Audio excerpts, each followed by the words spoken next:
sisters, little cousins. What up, what up, what up? It's that Renegade joint. This shit ain't working. This shit blowing me. Check, check. I ain't even turn yours on. Alright. This shit. It popped up the other time when I did it, no problem. Yeah. CP3 in the house with me. Yes, sir. At the Bar Radio, CP3 coming at you live. Having some technical difficulties. Just trying to get my stream going on Periscope. But all of a sudden, things didn't want to cooperate. Which is really blowing me. But that's how it is with live radio and live streaming. You're always going to have issues. Renegade 703 coming to you. Oh, man. Dropped the ball on that one. You know what? I'm about to play another Renegade video. Old school joint.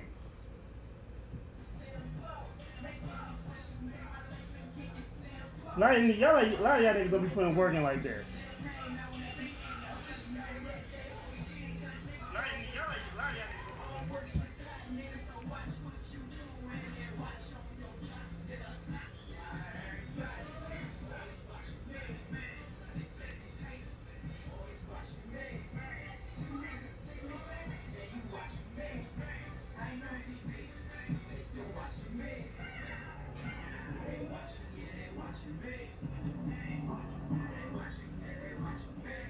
They watching you, nigga. That's all they do is watch you.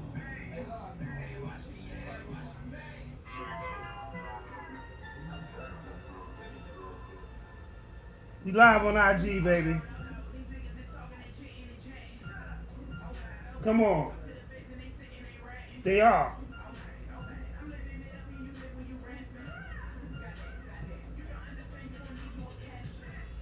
Okay.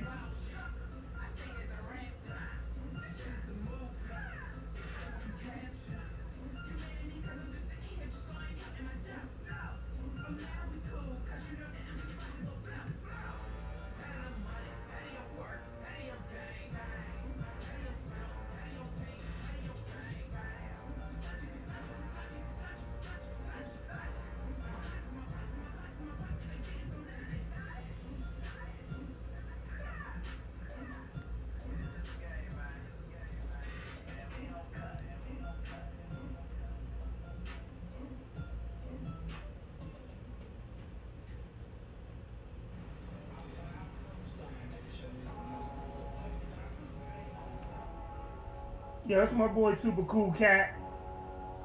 This is joint. It's real emotional. I love this joint.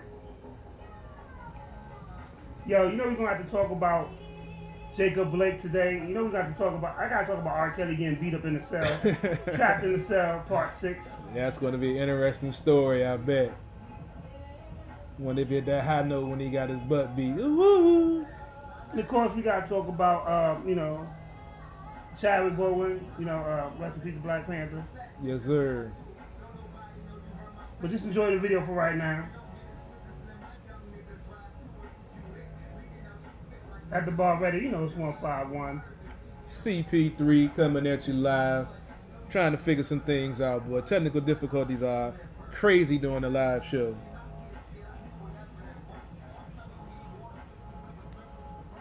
Come on.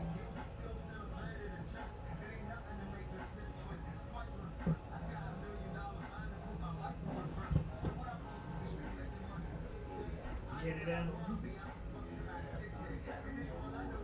Did you AC joint?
That was another video coming. I don't know the name, you know, because that's what 151 does. Let's see what's coming up next. All these damn commercials. Gotta let one more video rock and roll. Get a nice little video block.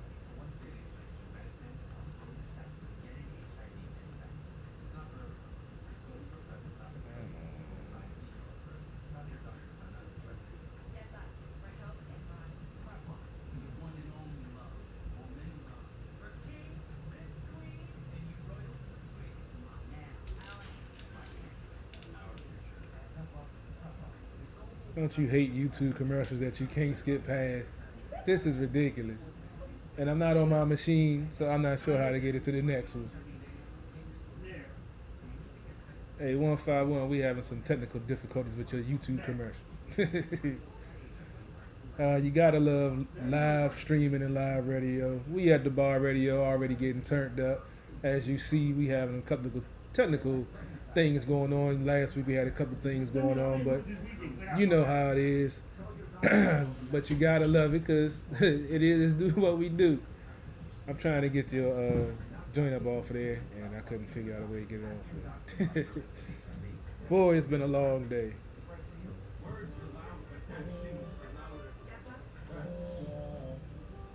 Yeah. Come on. Pat Riley. Risk takers, baby. I love when niggas try to come in front of me and I'm like, yo, I fuck with so many niggas that's like in the industry, risk takers, dramatics, like niggas that actually put up numbers in the DMV. Y'all niggas is funny as shit when y'all be acting like y'all niggas got an album that's double wood and acting like y'all Hollywood and shit. Double wood, man. I mean... Double nickel. Oh, but yeah, no. Them niggas double pennies. I mean, it is what it is. You know how the game is, man. It's funny, but you just got to keep doing what we doing, man. Putting out the best music. Come on. Getting these streams out. Doing what we do, baby. Sunday fun day. Fuck with a lot of niggas that do actually do shit in the industry, though. Like, Dramatic actually produced for a lot of your favorite niggas. Pat Riley has produced for a lot of your favorite niggas. They don't know that, though.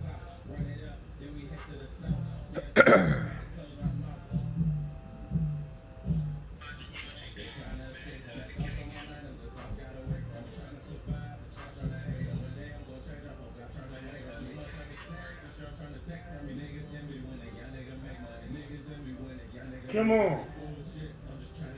Yeah.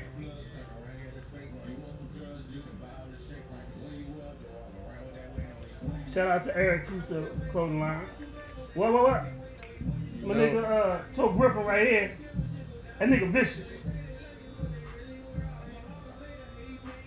Okay.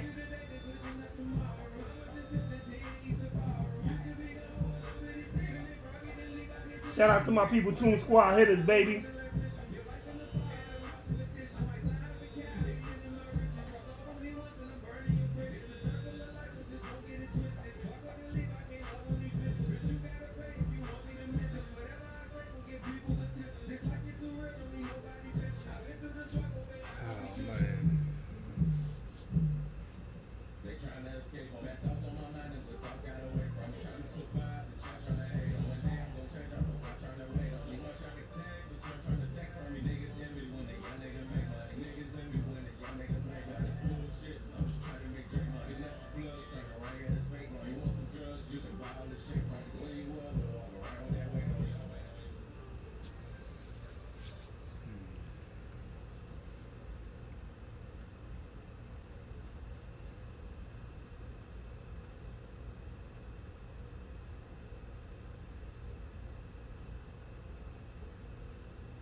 Yeah. What up? Oh, man. It is 151 at the bar radio.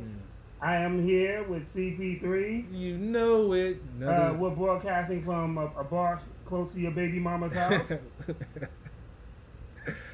Oh, man. And I will probably, in a little bit, after a couple of drinks, be in your baby mama's mouth. We're going to have one of those shows tonight. I had to get a feel for the way the show was going, and I already know. All right, let me go ahead and buckle in. Woo. So before I dive into to my ratchetness, I can't be. I can't start the show off without talking about one of my favorite movies. One of the things that I loved over the last year, being a comic book guy. If you haven't noticed, because every hat I wear is actually a comic book hat. I mean, y'all may not have noticed that. Some of y'all, live underneath a rock. Too busy wearing skinny jeans. Some of y'all jeans are too skinny. Y'all can't circulate. Your brain doesn't circulate the way it should. I don't get it. I do. Them niggas are skinny jeans. But so I'm a comic book guy. For those that don't know, and we just lost basically the Black Panther. I was hurt by this. I mean, literally, I was sitting on the couch, and somebody put R.I.P. I looked it up and I was like, damn. He had been battling colon cancer for like 4 years. Yeah, 4 years. 2016. Yeah. 4 years. That's amazing. That's dedication to his craft right there. The thing is, we talk about Black Panther so much, but truthfully, go watch the movie 42. Oh, that was story. I love watching that. Is what got me on him for real. And as a comic guy, I love Black Panther and it deserves all the accolades that it got. However, the movie 42, that shit is like one of the best movies that a lot of people did not talk about. Oh, that was definitely a classic. I watch it whenever it comes on, and the fact that he also played Thurgood Marshall, that was another good movie that I don't know if a lot of folks have seen him in, but I enjoyed that movie also. I'm talking about the early days in Thurgood Marshall's life. So he played some key pivotal roles, and he took them seriously because he knew the impact of the character he was playing, because some of these black youth don't know their history. But I'm gonna tell you the one thing that did make me mad though. What's that? So they put all these great movies on there, but they had to throw on Gods of Egypt, which is like the worst movie fucking ever, on there. And I get it because he's an up and coming actor. And he did it like. I forgot he was in that movie. I forgot about Gods of Egypt because every god in there was white. I watched it for like 5-10 minutes, and I think I couldn't do it. Yeah, it was like 5-10 minutes you can get your life back. Yeah. But they put that on there as that was like, which I thought was a blast for black people, because how you gonna have gods of Egypt and Osiris be white? But know your history first of all. Well, you've been whitewashing, man. Now, if you want to do an Olympic movie with Zeus being black, we can talk. Hey, I mean, Samuel Jackson is still here. He dropped the motherfucker too much, right? He'd be like, I'm about to lighten this motherfucker. I'm Zeus, motherfucker. You know who I am? I was just watching Pulp Fiction the other day, man. And I was trying to look at the point of view, we about to get off subject, but you were saying that it was shot from the beginning to the end. So I watched it again, and I still don't see it. So we'll talk about that in a second. Let me get to the Chadwick Boseman stuff. Okay, yeah, my bad. And then we got to talk about that a little bit, because I want to talk about the impact of Black Panther. No doubt. And then we definitely can talk about that. Yeah, we got to. So, it's Zeus, motherfucker. So basically, that was my only problem with. I didn't like Gods of Egypt, but 42 was a beautiful movie. Yeah. And I don't think you should rank, like, especially a guy who's played pivotal. He did the James Brown joint. I still haven't watched that all the way through. It was okay. He did the Thurgood Marshall joint. Yeah, I like that one. And then the thing is, you list Gods of Egypt, but don't list none of the Avengers movies. Oh, how you? Wow. Yeah. That's dirty. I saw the picture. I'm like, yo, y'all trying to find something negative about this man. But that's what they do, though. But Chadwick was a great actor. Like 42, is to me, and I'm gonna rub some people the wrong way. Is more pivotal than Black Panther to me. 42 told the great story of Jackie Robinson, which I thought was a wonderful thing. And as an actor, he had me believe in that role. And when he did the thing about how Denzel basically paid for his college and stuff like that. Wow. Was like very pivotal. I was like, damn, this dude is like that. And for Black Panther, as a comic book person, like that is one of the best comic book movies ever. Really? Period. Wow. You know, he played a great Black Panther. Great Black Panther. Michael B. Jordan did a great Killmonger, and they were both the yin and yang of that movie. And I literally just watched Black Panther the other night. And 21 Bridges is also, that's the thing, you don't put God to each of us. I don't know if they put 21 Bridges. I think they might have. I saw a couple of them mention 21 Bridges. I haven't seen that. 21 Bridges is really great. Really? I haven't seen that one. But as an actor, like he was phenomenal. I love his team because his team stayed true. They didn't put anything out. Yeah, and you know the thing about it, the sad part is in Black people we gotta do better because we're all mourning and all this other stuff. But some of y'all niggas was clowning him when he put up a picture, even though he's sick, on Twitter, and I felt very offended by that. Like you don't know what a person is going through. We're all human. I did see that. I didn't know about that until it came out after the fact. But that's what the internet is, and that's what that's not what it is, but that's what some of these folks use it for. And like they say, you never know what struggle a person is going through and don't know what's going on, but you're quick to make a meme out of it or try to make a joke out of it. Exactly. Unfortunately, it's part of this culture that we have, and you know where they get it from, the ass-hatting chief, him tweeting out stuff 2-3 o'clock in the morning. Well, no, I can't blame the I'm not going to blame it all on him, but they get more courageous when they see the leader of the free world doing the same thing. I can't get that because the keyboard warriors have been existed for a while. Oh yeah, definitely. A lot of keyboard warriors, you know, people will text and type stuff real quick, and then when you see them niggas is doing the backstroke, doing the moonwalk quick, bro. That shit is hilarious. Like a lot of you keyboard warriors are what we call bitch ass niggas. I call them keyboard gangsters because they tough boys on the keyboard, boy. And then when you catch them in person, them niggas start speaking a whole nother language. I didn't mean yo, can we talk? Oh, you did all your talking already, son. www, log on to www, shut the fuck up.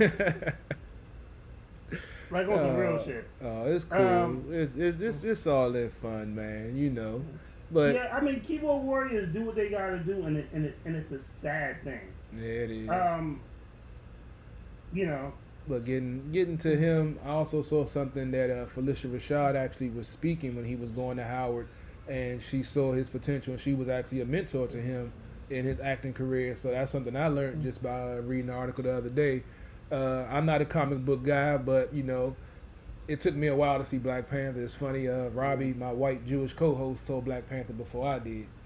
So you just lost somebody dial 911 and get CPIII. That's what I was gonna say. That's what I was say.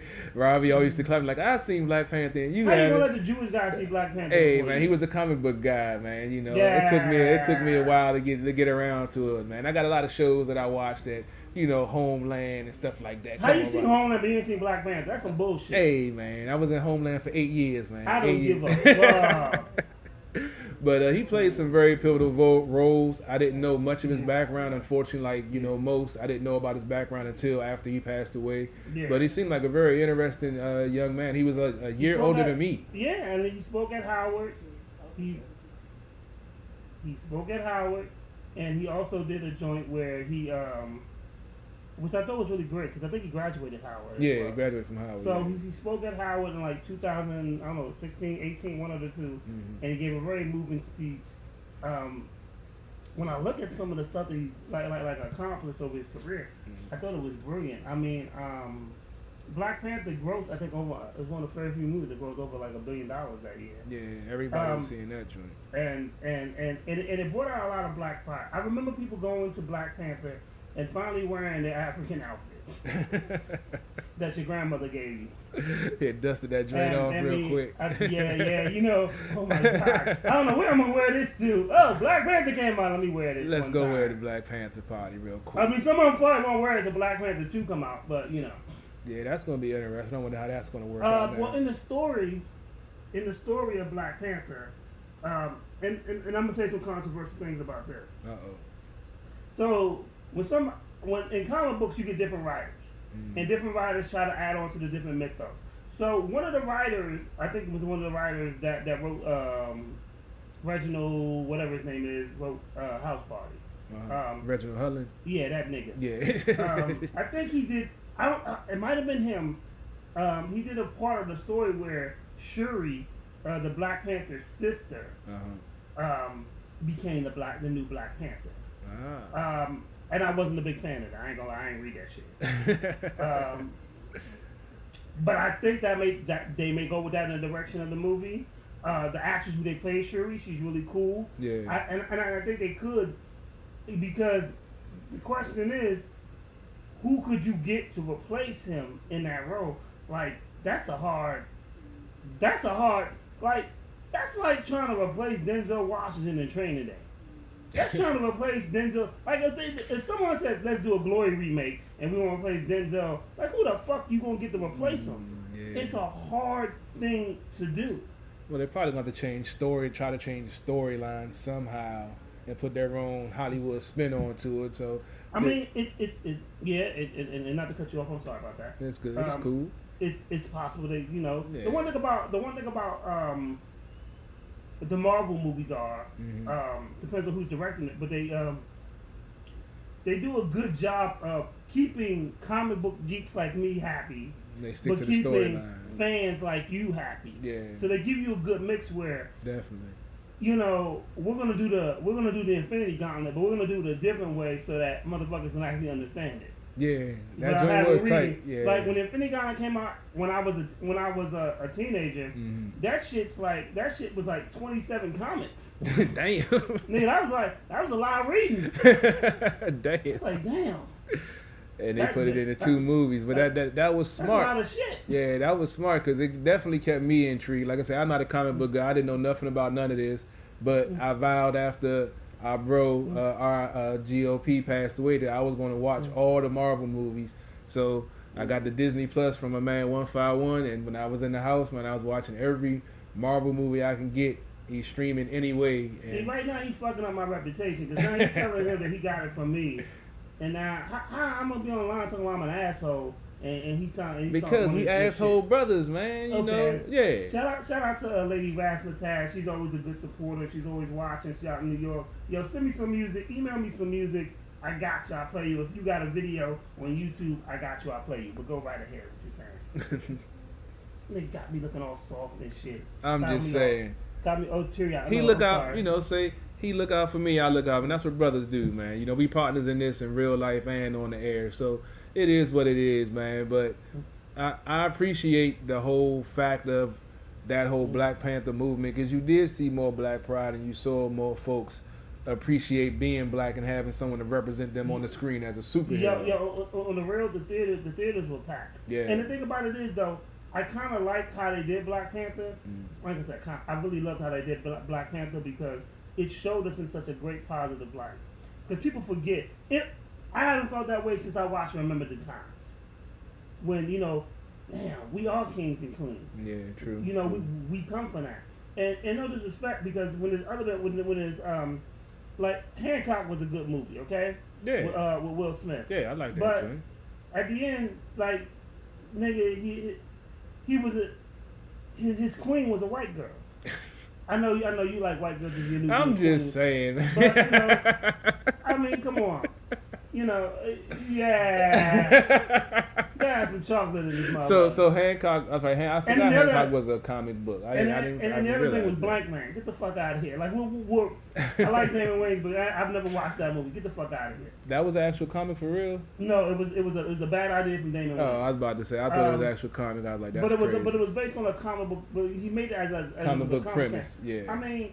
And the thing about it was, like, this showed us, like, as a Black Panther, like, this dude was Captain America's equal. This motherfucker was as smart as Tony Stark's. Like, they had a nation that was technically superior to any other nation. Yeah. And it showed us, like, Black pride. The thing about it is, if we took the images from Black Panther and we applied that in real life, it would show us that we can do anything. And a lot of people, some people, and it opened the eyes to a lot of people. and we just start needing to apply that message. Yeah, I mean, if it was only that simple, man, you know, some of these folks don't have that thought process to link, you know, what they see on the screen to real life. What was the difference? Because a black man knows how to do it. A nigga just knows how to be a nigga. Yeah, and that's the problem, is there's more niggas than black men out here right now, unfortunately. Amen to that. Yeah, so I mean, I try to speak to folks. You know, I'm a little bit older now. I keep on forgetting how old I am. These niggas is hard-headed. Yeah, these niggas don't want to listen. I mean, we was hard-headed back in our day, but at least we took the time to at least take the nugget, put it in our back pocket, and if it became relevant, we'd use it. These folks now, you got to show them before they listen. So, but by the time life or reality does what it does to them, they're already shook because, for one, they haven't really had to work for nothing in their life because they're in this generation with participation awards and shit. Yeah, true. So it's like it's a shock to their system not to get something or to lose their job or to not know where their next meal coming from because, you know, money is tight right now. So it's a whole different mindset, and I try to relate to them on that level, even though I'm not on that level. But being I have a lot of millennial friends, you know, I try to relate to them. But like you say, they don't want to listen. But we all had to go through that where we had to learn a lesson ourselves, no matter how many times they told us. Niggas suck, by the way. I'm gonna tell you. I mean, they had their good points. I usually trash millennials too, but they Nigga, as many times you First of all, let me get one positive thing out. Shout out to my homegirl Frida that's watching. Tell E I said what's up. Now back to you, nigga. As many texts or phone calls I get, y'all had to lean on the millennials today. Nigga, I had to go on this little millennial today. I mean, that's this nigga told me they got some good. Nigga, they have a couple of good. Nigga, you are the Killmonger to millennials. Get the fuck out of here with that shit. I told you I'm trying to be a better man, bro. This time in Facebook jail is trying to turn me to a better man. Nigga sound like Akon. Nigga, I'm locked up, nigga. I'm locked up. I'm off of one social media platform right now. It's kind of hard right now. But they do have passion. They don't have the greatest knowledge behind it, but they have passion in what they believe in, and they're actually fighting for something. And I got to give them some credit for that. Definitely.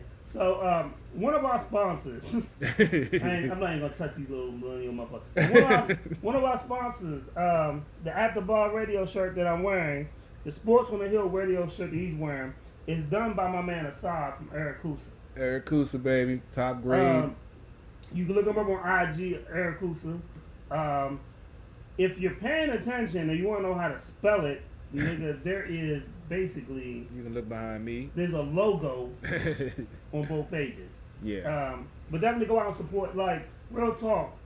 There are some designers that want to charge you $25 for a shirt that you can see your chest nipples through. And then you're going to shrink as soon as you wash that joint. Yeah. Dry clean only. Yeah. Trust me, I've dealt with a couple of local apparel guys, and y'all talk that. First of all, I'm a drunk fat nigga. I don't need this. Nigga, I need a shirt. I don't see nothing through. I barely want to see my gut. Hey, I'm trying to get rid of mine too, bro. I'm not. I'm just still drinking. How is he gonna talk about he trying to get rid of his as he sips a beer? What type of shit is this? It's all in your mind, bro. It's all in your mind, bro. It's all in how you think about it. Nigga, mind over matter, and I don't. And if it ain't got alcohol in it, it don't matter. But let's go ahead and wrap up on Chadwick Boseman. I mean, but definitely want to salute to a great actor. It's a great movie. I love Black Panther. I love 21 Bridges. I thought that was a great. I didn't see Thurgood Marshall. He did a good job in the James Brown movie. It wasn't a great movie, but it was okay to watch. See, I haven't actually seen James Brown, but I've seen Marshall over and over again. That's a hell of a movie. You should check it out. I definitely will. Yeah. I feel bad because he's one of. I really like him as an actor, and I didn't get to see Marshall. And Thurgood Marshall was a very important figure in Black history.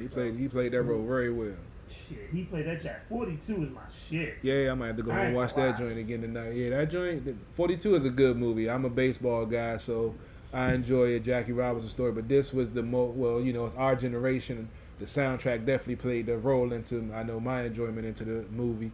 But he definitely played that role at that time, critical in the United States with the segregation and everything, being the first, black ball player to play in the league. And to face the adversity that he had to face with his own teammates at first, to the fact where one of the teammates said, we all wear 42, so they can't tell us apart. just to let them know that, you know, they feel this pain and, you know, they don't think it's right, and it was time for change. And that's the one good thing about sports that normally gets us through tough times, because you have a combination of different people from different backgrounds meshed together in a brotherhood scenario, from all different types of backgrounds and thought processes and prejudices and whatever else they might carry with them. But when you're playing a sport, you're all one team and you all get along and you all agree to disagree. That, you know, it's not always going to be sweet, but, you know, we still a family. And, I hate all y'all niggas. And I'll use that as a segue into the quick sports segment we'll do real quick. That's cool. Let's do it. Yeah, we'll talk about, I guess I'll go ahead and run down. You know, I don't really cover NBA, but I actually took some notes because the NBA playoffs are still going. We'll be covering that tomorrow on Sports on the Hill podcast, coming to you Monday night live streaming on YouTube and hopefully Periscope. I'm going to get this technical difficulties taken care of. But you have, in the Eastern Conference, you got Milwaukee versus Miami in the second round of the Eastern Conference. And you have Toronto and Boston, who played earlier. Boston won that game 112-94 to take a 1-0 lead in that Eastern Conference game. Also, we had the Clippers and Dallas playing. They were now, I believe, the Clippers eliminated Dallas. I just saw it come across my phone. So the Clippers eliminated Dallas. Was that really come across your phone? Was that Pornhub? Say what? Was it really not when you watching Pornhub, son? I was doing both. I multitask, dog. Okay, well, why you always intruding on how I get my work done, man? Whatever works, man. Whatever works. Damn it, man. You telling too much of my stuff on there, man. Okay, I'm sorry. All right, damn it. I'm sorry, but I'm not sorry. You suck. Then you got Denver and Utah tonight at 8:30. That series, I believe Denver is up 3-2 over Utah, looking to put them out to go to the next round and face the Clippers. Quick Nets talk. They had a horrible week, went 1-5. Yeah, went 1-5. Lost today 9. What was it? Nigga, you go 1-5. What are you winning? Nothing. They won 1. They could have went 0-6, man. It could have been worse, man. You gotta look at the optimistic side. Okay, man. you right about that. I mean, they have a lot of injuries right now, especially in the pitching staff. They have a lot of young pitchers right now, and they're not making kind of like we saw with the Capitals. They aren't making an adjustment after this COVID-shortened season with, you know, not having the same routine. So, unfortunately, they are 12-19 right now. Just lost the series to Boston, who was one of the worst teams in the league, and they just lost 2 out of 3 They lost the to series to one of the worst teams in the league? Yeah. Boston the DC Sports Curse strikes again. Well, the Boston is 12-22, the Nats are 12-19. So I mean, there are a couple of players that opted out. Like I said, they have injuries, not making excuses for them, but, you know, there's still 30 games left in the season. They 12-19. Well, 29 games left, so they made 31. Damn. So they can turn it around, but from what I saw today with the pitching, I don't think that we're going to be able to get around. That nigga said I don't think so. Yeah, I don't know if they'll be able to make that swing like they did last year, coming back from 19-31 and making it to the World Series and winning. But I would love to see them defend their title because it's an 8-game field this year. So all they have to do is improve and get, because the NL East is close, even though they're 7 games under 500, they're only like maybe 4 or 5 games out of second or third place. So it's still a chance, but I'm interested in seeing, you know, football season's around the corner. Another 2 weeks, we got NFL football. Not sure how long the season's gonna last with this COVID situation, with football being such a physical gonna be sport. 6 games if we're done. That's I was gonna give it 5. So I mean, because with all the physical play, but see the difference with football and with basketball and hockey and the success they had, it's been a hub city where you're all in one spot. You're not traveling. See, traveling is the X factor because you're coming in contact with different folks that might not be under the same protocols. And that's the thing. Like they should follow suit and make it a fucking hub city and just do it. Unfortunately, it's too late for football because we're 2 weeks away. But then they would have had to restructure. I see the struggle with it because they would have had to restructure the schedules because. Fuck all that. I mean, it would be difficult. Because they're thinking of money, not people's health. Yeah, well, exactly. Exactly. But during training camp, they've been doing tests daily, and that's good. But you're all in the same facility. You're not going nowhere. Shout out who's the president? Who's it? Roger Goodell? Is he still the? Yeah, Roger Goodell. Whatever. I call him Goddell because he think he a god and he sucks. So from the bottom of my heart, I like to say fuck you. And the reason why is that it clearly shows from the Kaepernick situation to this situation right now that all you care about is dollar sign. You don't care about injustice. You don't care about what the players want. You just trying to make money. Yeah, that's and, what they do. I hope at home when you walk in late at night, you slip and you fall on a rusty fork. But you gotta remember, David Stern did the same thing with the NBA. Fuck him too. Yeah, he made the NBA a more lucrative business, but he tainted the game by getting more offensive stuff and calls and Jordan rules and stuff like that. Yeah. But it's the that's what American capitalist is about. It's about making money. Capitalist is capitalist, but Roger Goodell, Oh, don't get me wrong. I can't stand him. He makes $40 million a year. And I really hope about that $40 million you slip on a rust. That's just a fork or a rusty fork. Like you gotta get the rust in it. You gotta give him a tetanus shot. Exactly. And we got to speak on the wrap up the sports segment. We got to speak on the boycott / suspension / postponement, whatever you want to call it.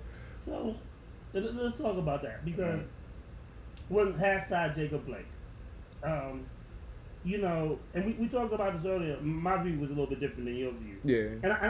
And I did see your point.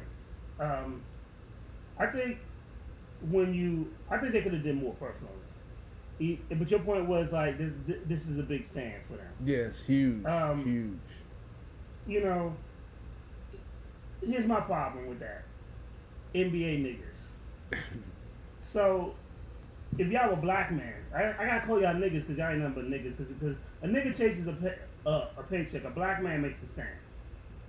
So y'all NBA niggas, when we go all the way back to the Donald, what's that nigga name? Donald Sterling situation. If y'all would have took y'all jersey off and threw it in the middle of the floor and walked out and made a statement, we wouldn't be in that situation. If y'all would have made a statement, even with Colin Kaepernick, we wouldn't be in this situation. So now y'all suspended games until fucking Saturday. To me, to you feel that's a huge stand. Well, I mean, that's not the first thing that they've done. They've done other things. To me, that's not enough. Yeah, I mean, because I feel like this. With that, we can. Why are we playing basketball when there's injustice being done to black men? And we'll talk about the young white militant walking around with a with an automatic weapon in a little bit. I got some choice words for some of them. I got some choice words for all y'all. Y'all ain't gonna like that. So if you ain't black, you might not want to tune into this show. Yeah, you might want to go ahead and leave a little. We'll let you know. Like, okay, they about to talk. We'll let you know when we about to go there, so you can go ahead and turn and go watch something else. So, but my whole thing is with that situation is the reason why we don't move forward as a people is because the people, when black people are in power and you choose to do nothing, you're part of the problem. And if it was my joint, if I'm a millionaire, I got kids looking up, I got my sneaker deal, you got to start to stand for something. The reason why these kids don't have no direction is because we're not giving it to them. And when I say kids, I ain't talking about 6 years old, 7. I'm talking about these 20-year-olds. A lot of these people look up to y'all and y'all don't give them no direction. And you don't show them. You can talk that shit. You can talk that shit all day on IG. You can talk that shit on Snapchat all fucking day. But if you ain't about it, it shows. But that's why I look at like LeBron. He built a school. You know what I'm saying, for underprivileged youth. That's helping them. How many basketball players are in the league right now? Oh, there are too many. But it's too many to name, right? Yeah, I'm just using him as an example of one of the people that's speaking up. Because to me, that's using the scapegoat. Because LeBron has done something, but out of LeBron, how many niggas have done this? Whether they make LeBron money or not, like how many of these niggas have done something that affects community? There's a lot of them do stuff under the radar, but a lot of them don't, because like you said, there's a lot of these niggas that don't. Yeah, like you say, it's a lot of them that don't have knowledge of self, and that goes back to the community in the situation of. And it shows. Yeah, and it shows. So I mean, all we can do is try to educate them.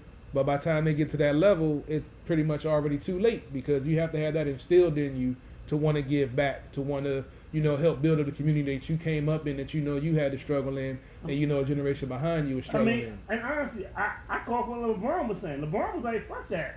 The Clippers and the Lakers like, let's just end the season because this is black injustice. And I think that's how we should have went. Fuck a championship ring when we got black men dying every fucking day for the last fucking 10 years. We still ain't. Why are we worried about an NBA season when we ain't when they still ain't arrested cops that shot Breonna Taylor? Why? You know what I'm saying? We know because it's meant to distract us. These folks are still out there, living their lives, and situations like that happen all the time. But I mean, back to the NBA aspect, they've done some stuff. Obviously, I've offended some people. I'm sorry because I think we should just drop. Yeah, that's how it gets sometimes. When you start talking about shutting down the season, folks get real sensitive about it because sports is a way of folks getting their mind off of all the political stuff and everything that's going on right now. So they're already going to be upset about that, then fans of their team, and then championship on the line. So that's a whole nother story in itself. But I mean, the NBA, they've done a lot of stuff for the community stuff. Granted, they could do more, but out of the leagues that actually give back to the community, the NBA and the NFL are two of the greater contributors to the community, especially in the inner cities. Don't get me wrong, because I like I said, the Redskins, when I was working at a bank 10, 15 years ago, I don't know, one of the two, pick a date. The Redskins does every year for Thanksgiving, they do basically a community turkey drive and stuff like that. And I actually was I was working at it's Wells Fargo now, but at the time it was Wachovia. I went and I actually participated. I think Jason Campbell was the quarterback at the time. Oh boy! And we passed out turkeys and stuff. Like we was putting them in boxes and they was giving them to the family. It was really good. Yeah. I mean, I wasn't even a Redskins fan, but to me, that particular movement was so important. Oh yeah. And I don't discredit stuff like that. Definitely. But my whole thing is, when we see these injustices, we got to do more than just sit down and play sports. That's just my thing. That's how I feel. I feel you on that.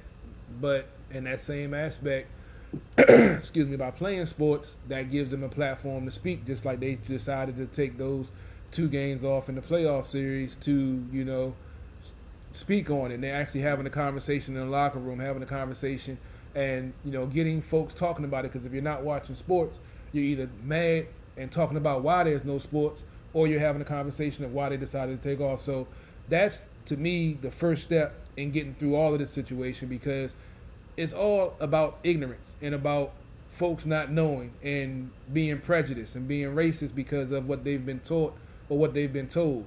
But 9 times out of 10 haven't never interacted with the people that they have this hatred or this, prejudice against. And I deal with a lot of folks from different backgrounds that, have their interpretation of me, which is whatever. Yeah, fuck them. Exactly. But I'm going to be who I am, and then at the end of the day, either you're going to respect me or you're going to step the fuck off. And most of the time, they end up respecting me because I'm able to have that conversation. I'm not going to get offended. I'm not going to get butthurt because you say some racial shit. I done been called nigger before by a white person. I don't get mad because a nigger is an ignorant person. That's colorblind. A white person could be a nigger. I'm not a nigger, so I'm not going to get mad at it. That's just the way I look at it. Now, if it's in the heat of the battle, I've been drinking and we off for work property, that's a whole different ball game. But when it happened to me at work, I sucked it up and did what I had to do and, got what I had to get. Threats by CP3 are not, we are, at the bar radio, we are LLC. We will not be responsible if CP3 jacks you up for calling him the N-word. Hey, I mean, it's happened before, and I don't really trip off of it anymore. I mean, it's that other stuff that really gets you that sly, sarcastic bullshit. They try to slide like you stupid, and I'm like, just if you're gonna say it, just say it. You ain't got to try to be slick because you're not slick. Well. Since we're on this, Jacob Blake. Yeah, let's go ahead and go into it. Let's go into it. If you are easily offended and you are not of the black culture, I don't want you to tune out, nigga. I want you to hear every fucking word I'm about to say. This is a clear example of white fucking privilege.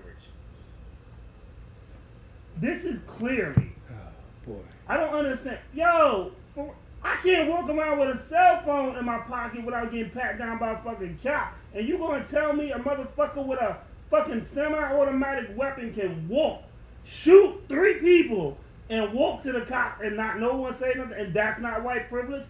Yo, I don't know what yo, you can ban me, you can do whatever the fuck you want, but I don't know what boat that you on. I don't know what flavor of crack you're smoking, but the realization is that's white privilege. Bruh.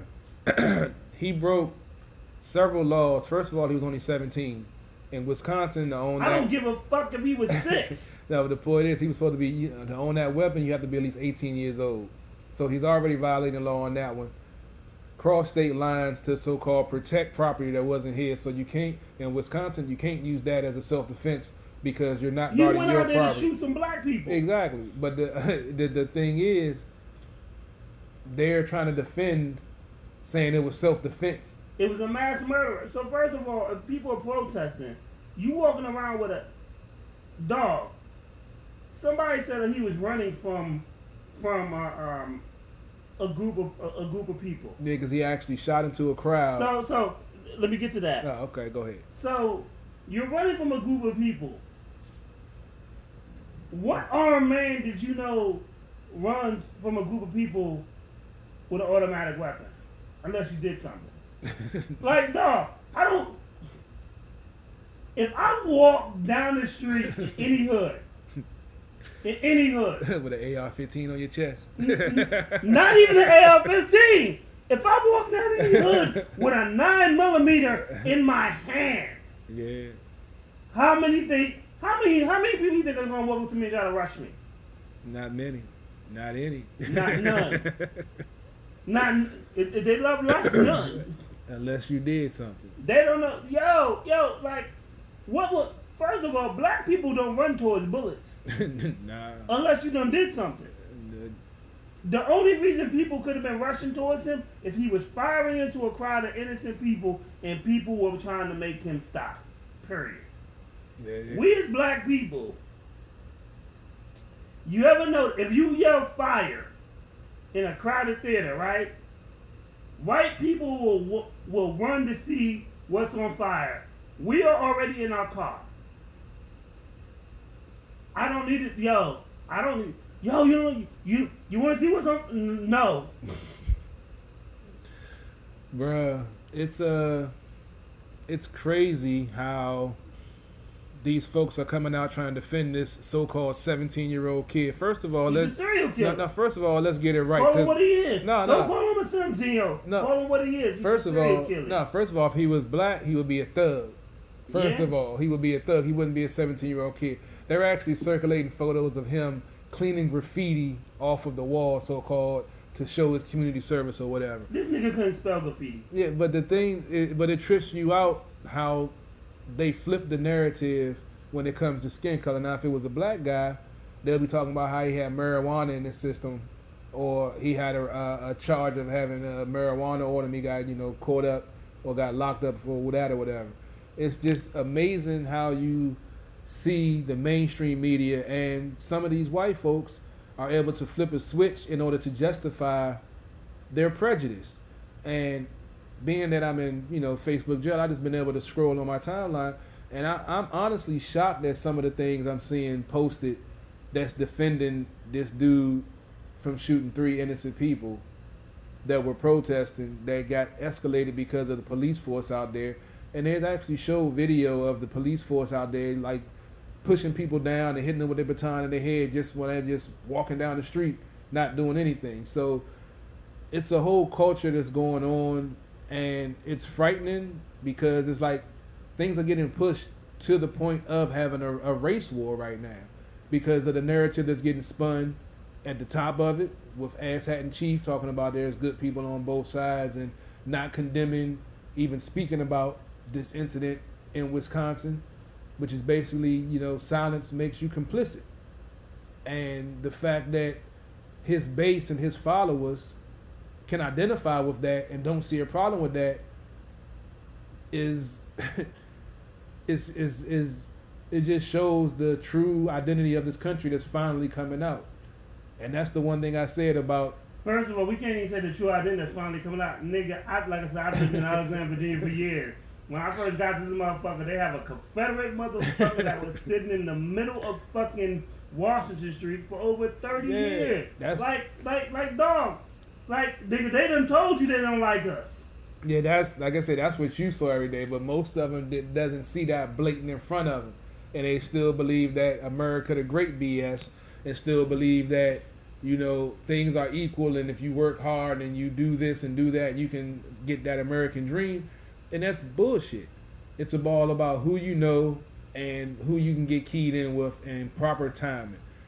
Yeah, I know plenty of, you know, minorities that have the drive, the will, the want to be successful, but because of the systematic racism, the good old boy network, and all the other BS that's founded in this country that nobody wants to speak about, but everybody knows about, and that's the big problem, that we know about these things, but we don't speak on it. For one, we get easily distracted. I'm not going to say we, but the masses get easily distracted, and when it's time to have that conversation, they caught up on, you know, some other dumb BS that either he didn't tweet it out or something that's, you know, in the celebrity news that's got your attention now.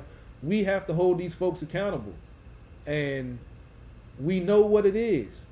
I mean, you can get mad and get pissed off at the stuff that he says or the stuff that he tweets out, but what is that going to accomplish? You got to do something. We got to make something happen. We have to make a movement happen and get their asses up out of there. It do, because these motherfuckers don't give a fuck about none of us. Hell no, they don't.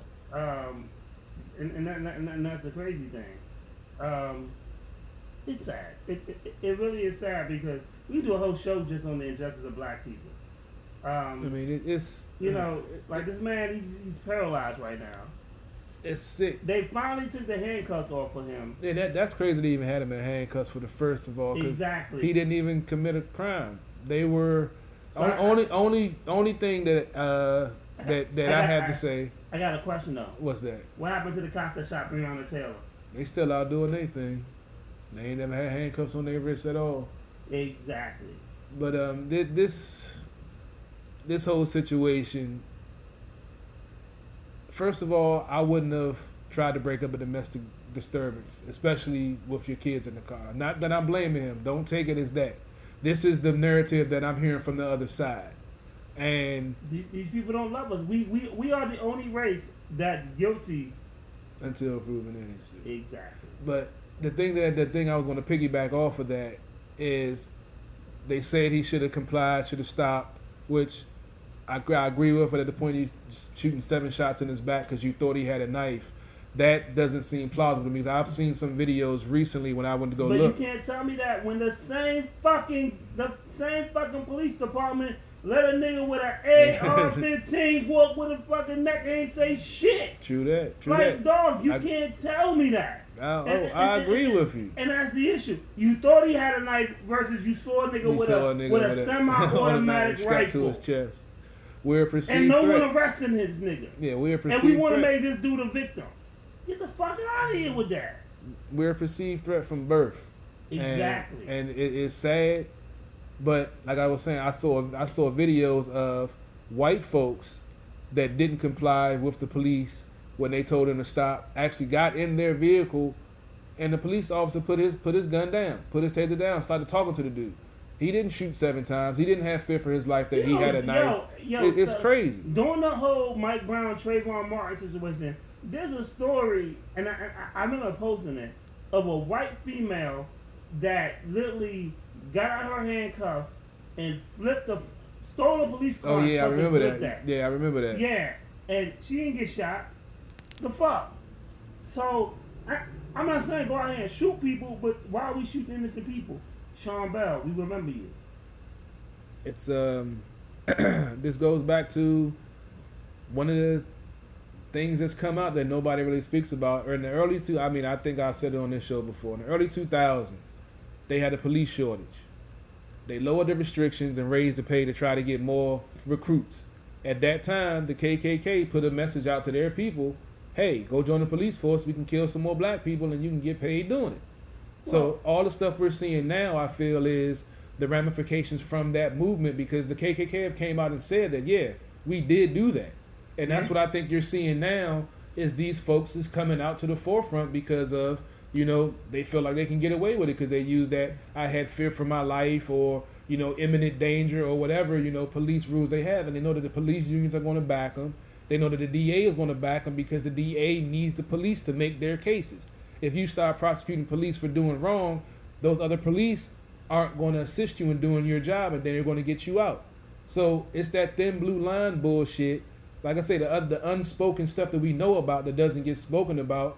And you've seen the good cops, because there are good cops. I'm not here bashing cops. I've been on both sides. I've explained that. I've been harassed. I've been profiled. I've been beaten. And I've also sat across and ate dinner with some cops with folks. My mom worked for the police department as a civilian. So I know that all cops aren't bad. So let me give a quick disclaimer real quick. Someone just sent me something. All right. Not to get off subject, but X Money Bag Mag. I'm gonna play a song, but on IG it doesn't get the full extension of what it actually says. It says 10 shares to get your song played on the show. But I'll play a song tonight because you sent it to and you're watching. But I would love for you to share the show with at least like 5 to 10 people. Pretty much. That's it. I'm sorry. Go back. You know I done got sidetracked. We've been drinking. I forgot. We've been drinking. So I'll pick up where you left off. Definitely. So what I feel is like black people are the only people that get punished for being black. Like we get punished for our color, and it just seems like I'm just tired. Like honestly, as a black man, I'm tired. I'm tired of turning on the TV. I'm tired of turning on social media. I'm tired of turning on the radio. I'm tired of turning on anything, and we have to deal with another black person die. Damn, George Floyd was in June, and then we have Breonna Taylor after this. There was so many more that don't even get talked about. And it's never ending. It's a sad state, man. And you can't tell me it's not a prejudicial statement because it's not happening. It's not happening to Chinese people. It's not happening to white people. It's not happening. What is not happening to Chinese, white, Italian, anybody that don't have melanin in their skin? It ain't really fucking happening to. Yeah, it's wild. And it's wild. It's painful. Because I've seen so many posted clips of police escalation of situations, and that's pretty much where it comes from.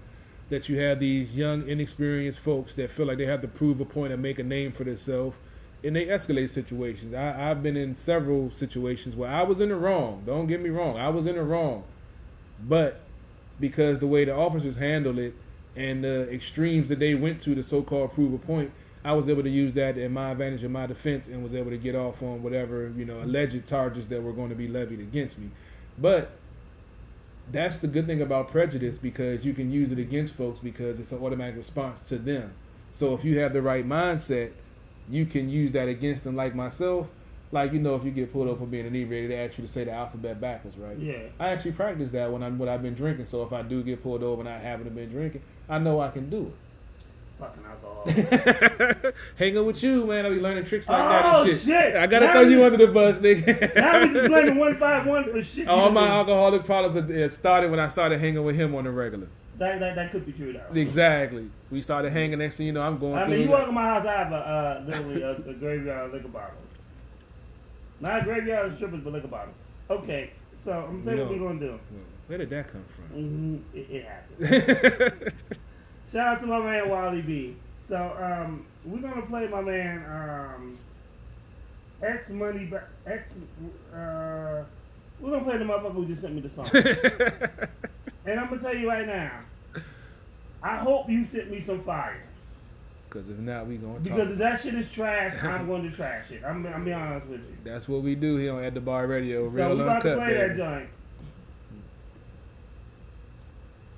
And then we're gonna go into rape in the cell after we discuss the song. Oh man. Stay tuned. We be back. Check out this video. Well, this sound. It's not even a video. Yeah, check out this track. Oh man. Oh fuck. Technical difficulties, baby. Here we go.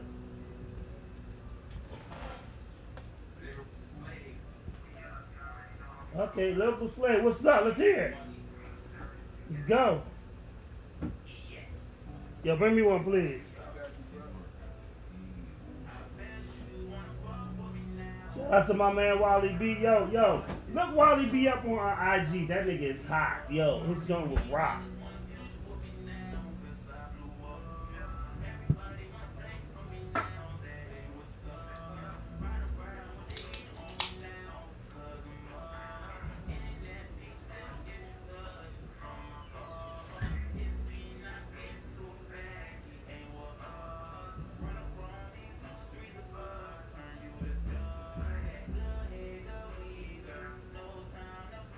Okay.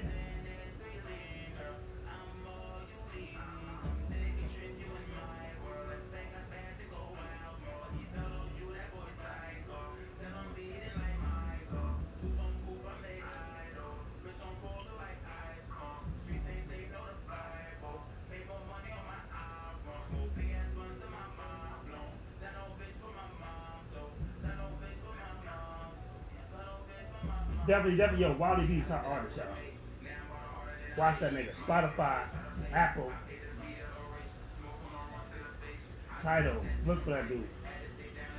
Matter of fact, I got an interview coming up with him pretty soon. We got to set it up. Make sure offline.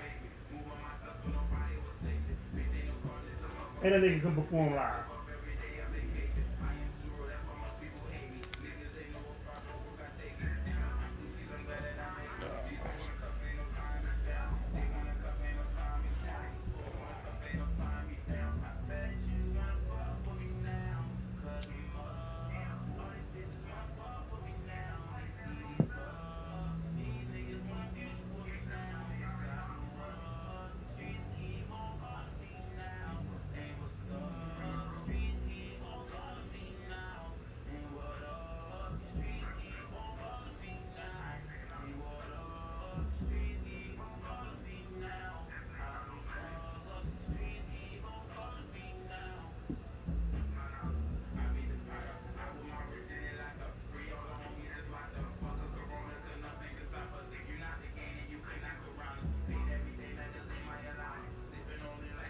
What up, Juan? What up, Juan? Southside in effect.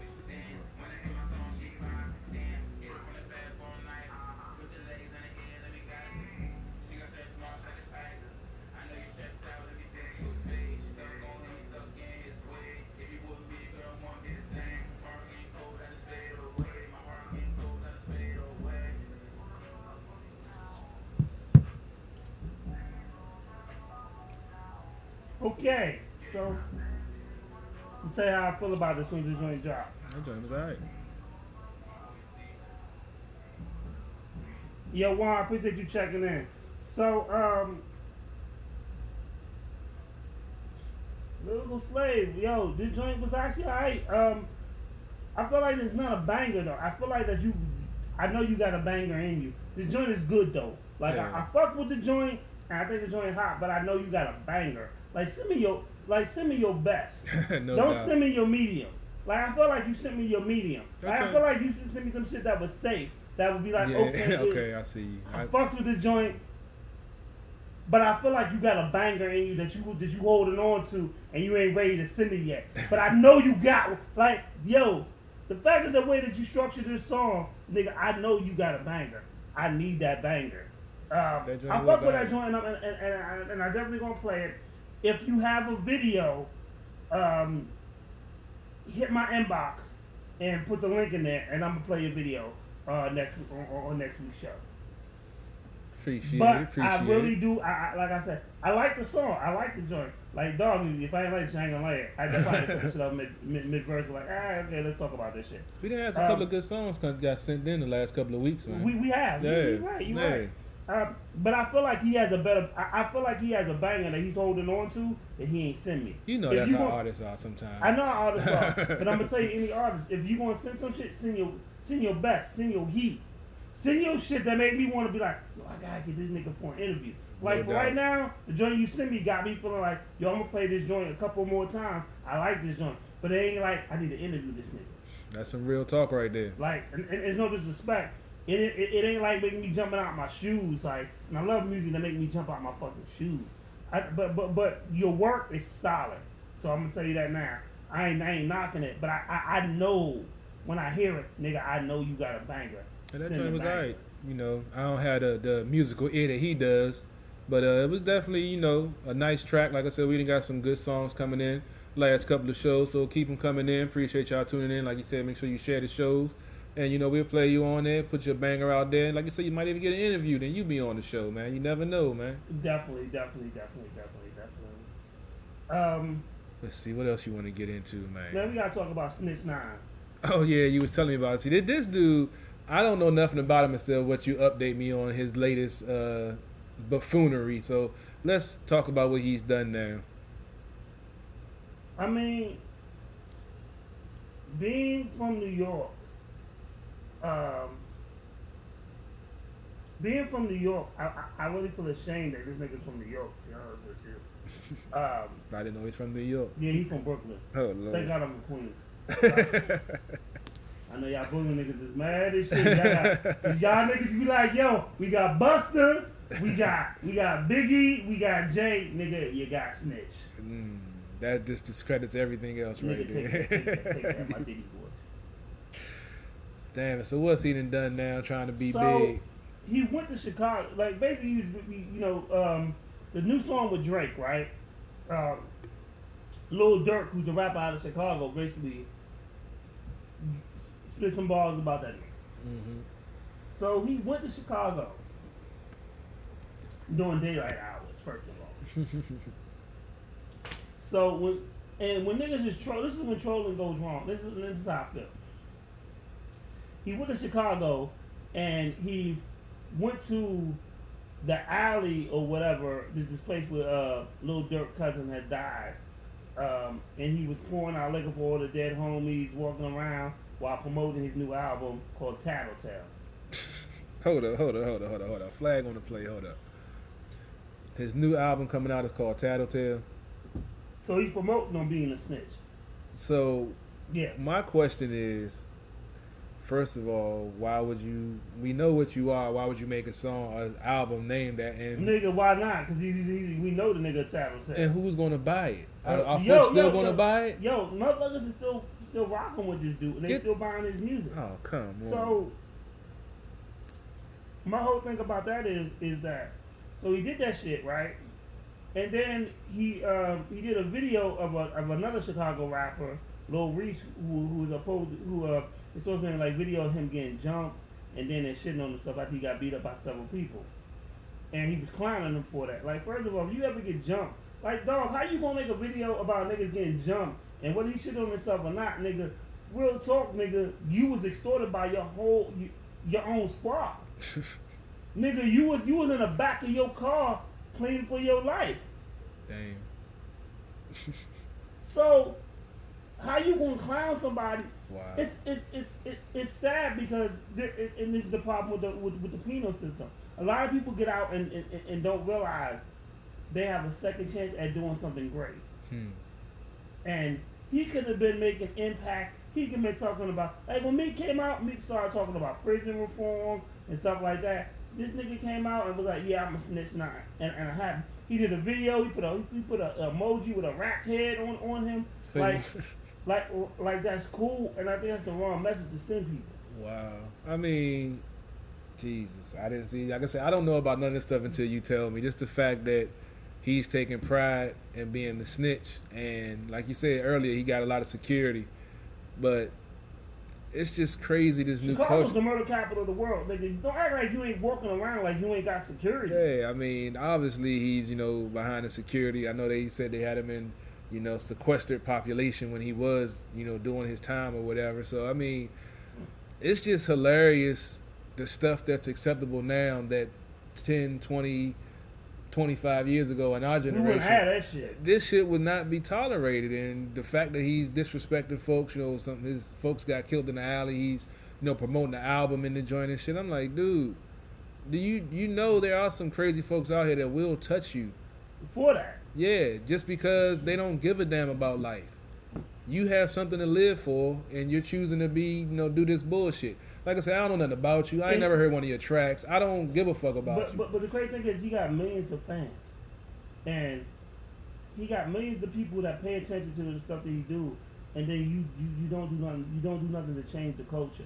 You don't do nothing to uplift your people. Like you Spanish, like uplift poverty. Like giving money on Instagram ain't uplifting poverty.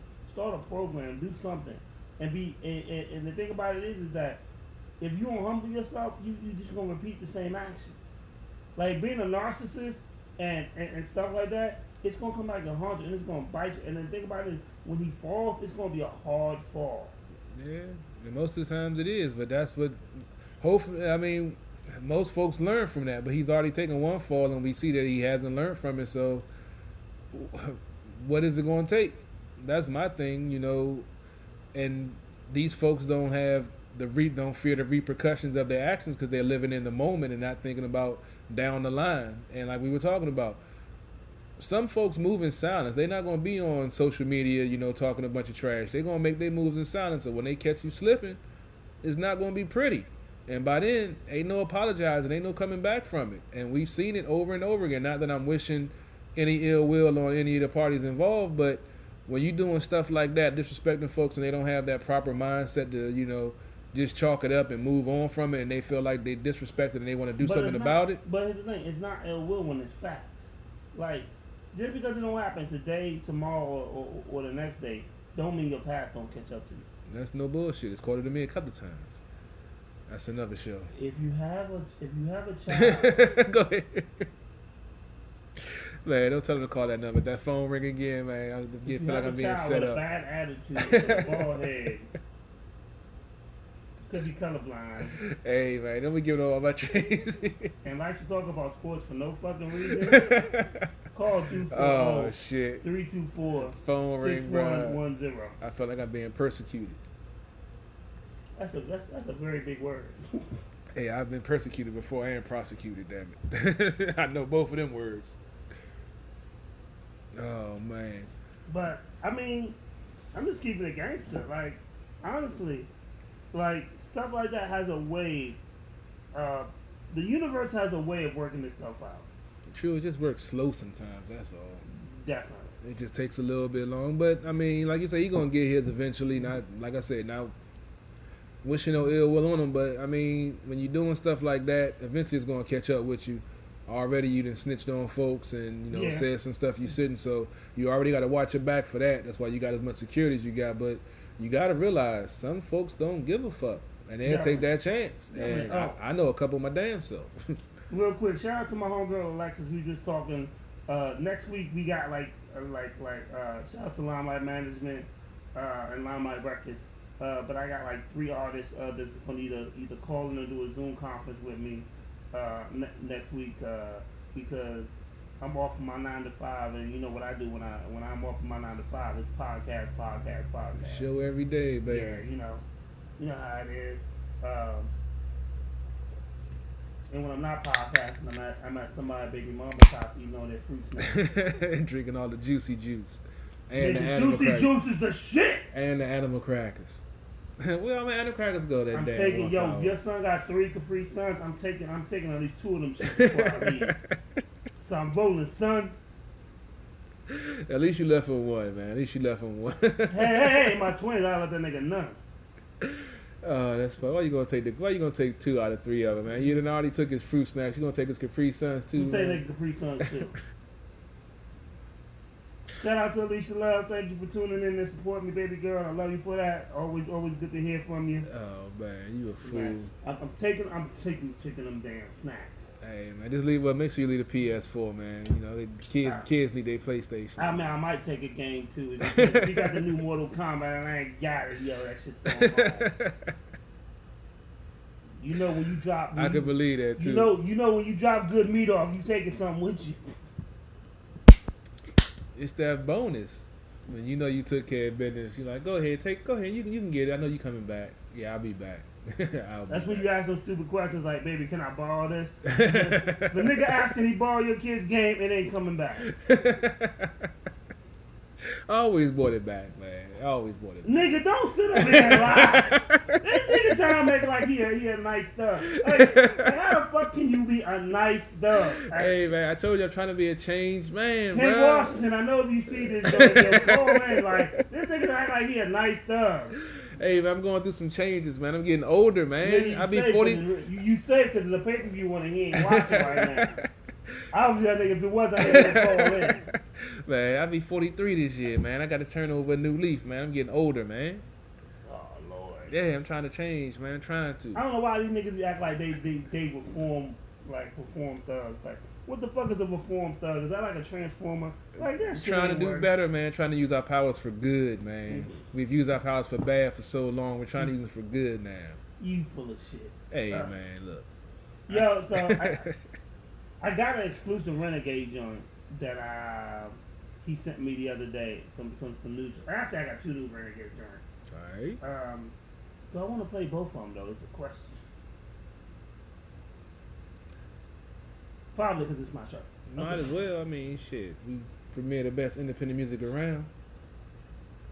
Oh, definitely shout out to some of the people that support the podcast. Lady C. Shout out to my girl Rebel Redbone. Shout out to definitely Alicia Love. Shout out to Thick Bella. Shout out to who else supports? Who supports on the Hill? Shoot, we got my main man. Wally B. Josh. I'm sorry, Wally B. also supports us too. Then you got Eric Kusa always tuning in. You got, definitely shout out. Yeah, appreciate that, all the love and support, man. You know, great partnership, loving what we doing together. You got my man Brian. You got Robbie and the Sports OTHP crew. We be on tomorrow night live. Check us out on the podcast platforms: Google Podcasts, Apple, Spotify, iHeartRadio. Check us out. Live streaming every Monday night, 7 o'clock. We got a lot of loyal fans. I can't even think of the names right now. You got me drinking at the bar, baby. It's a whole different ball game. Okay. Yeah, nigga, I couldn't think of that. Shout out to Satoria Hustle and Curbs. That's her brand. Shout out to Eric Kuza. Shout out to Boss Man Marley, Troy Gang. Shout out to my peoples in Toon Squad Hitters, Repeat.com, FD Creative Minds. I'm sorry, FTD Creative Minds LLC. They also sponsor up at the bar. And my cousin, my family, salute. Chef Rock has a new restaurant off of Wisconsin Avenue. Queen's Mothers. As soon as he sends me the logo, we're gonna have that over here. He's also a sponsor up at the bar. Salute. So we gonna have to play some new Renegade though. No doubt. Renegade. Alicia, when you coming to sing for us again? I ain't seen her in a minute.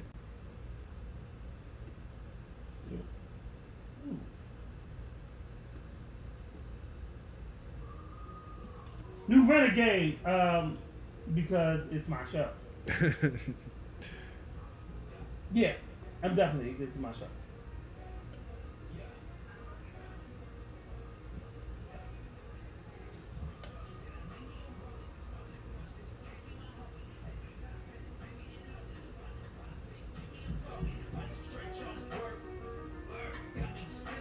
This nigga sing some gangster shit.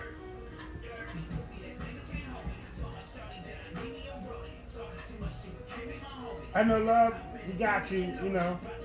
You always support and I appreciate that.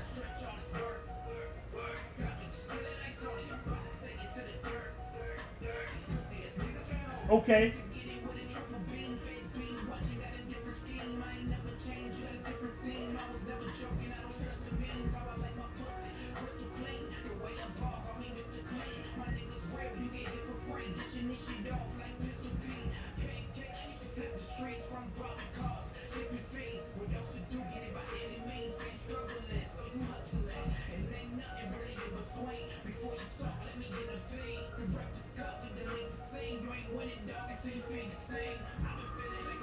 That nigga said you ain't winning till you feed the team. Real shit.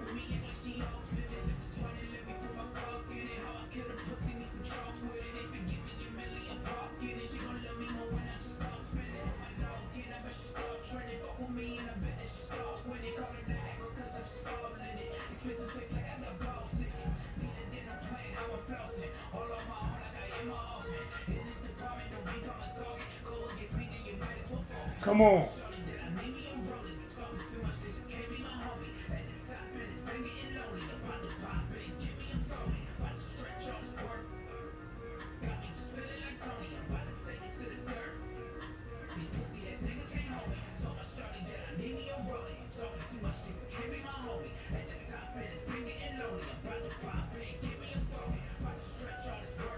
Oh yeah, at the bar shirts are available right now. Inbox me for prices, baby. Sports on the Hill shirts are available right now. Inbox him for prices. Check out my feed. My email is on there. Hit me up. Shipping out daily. Hit me up, baby.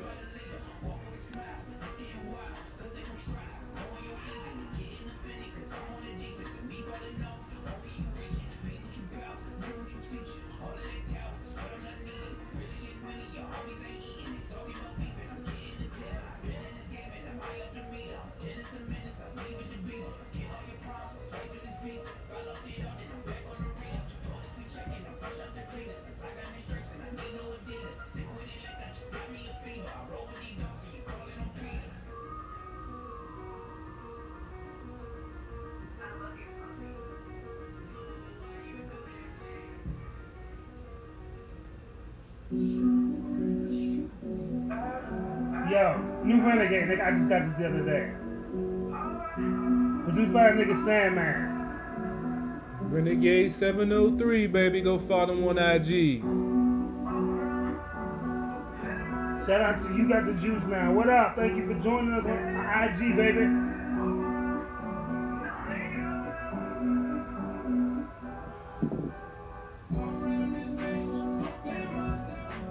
Okay.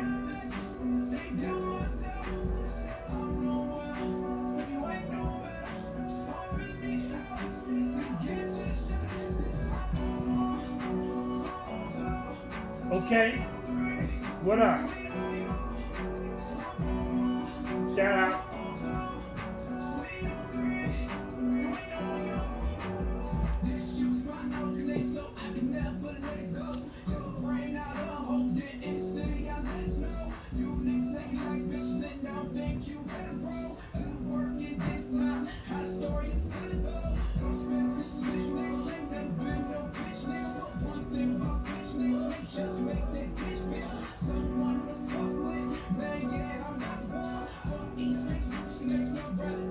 With the bombs, fuck eating a steak with a snake.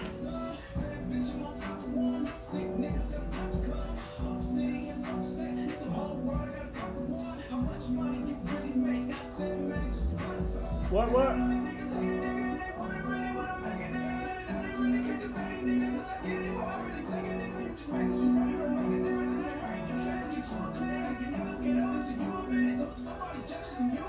Come on. Okay. What?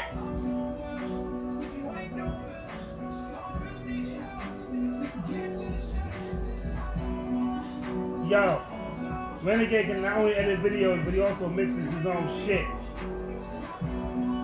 That's what I'm talking about.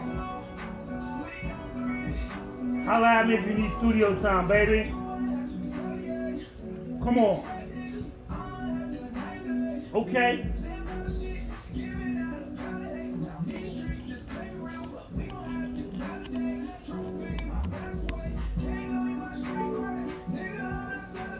Yo, we got the thuggest nigga in America just bobbing his head to this shit right now. Renegade, that dude, man. Y'all check him out, man. He's spitting some good shit. 27,000 listens on Spotify, baby. What's going on, little bit? What's going on, Erica? How's your been? What's poppin' with you, baby girl? I think your birthday coming up.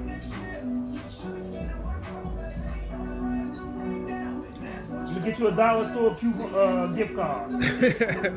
Ball out, baby. Get a whole $15 on there. Whoa. You said 15? 15. That's over 5. Damn, nigga. Come on. What up? At the bar radio.